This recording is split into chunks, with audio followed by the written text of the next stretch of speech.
I want to say it's been a minute, but let's be honest with ourselves. It's been days, weeks, whole month away from here. Sometimes we move so fast that we forget to pause, breathe, and gather ourselves. And that was one of those moments for me. But I'm really glad to be back for the last time this year.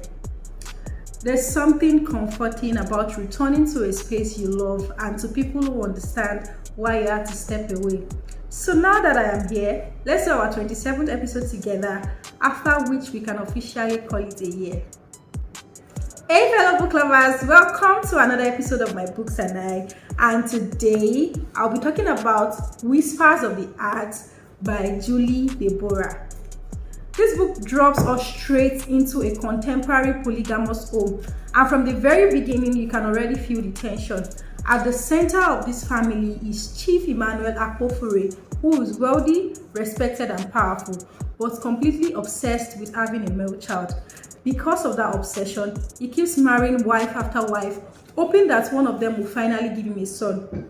So there's a first wife, a second wife, a third wife, and at some point is already considering a fourth.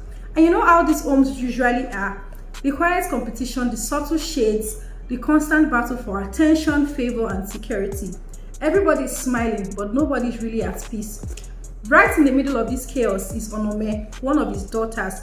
Honestly, Onome's story is what really carries this book, because while the adults are fighting for status and survival, she's just trying to live her life and dream beyond the walls of that house.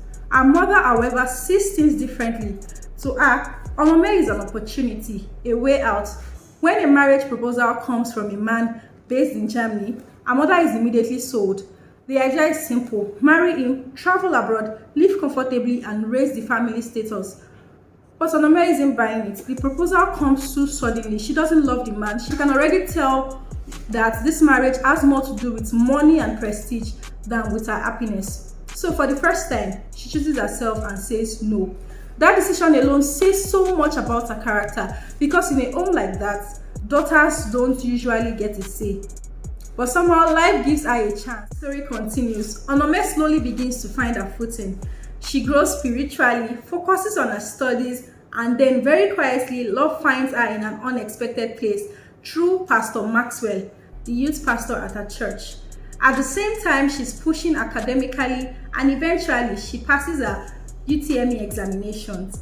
That honestly felt like a personal win, because you can see how much effort she's put into becoming something beyond the family drama. Meanwhile, back at home, things are getting worse. The chief announces plans to marry a fourth wife, and that announcement throws the house into panic, especially for the third wife. Desperate, she begins to try everything, medically and otherwise, just to conceive a male child and secure her place. But despite all the efforts, nothing worked.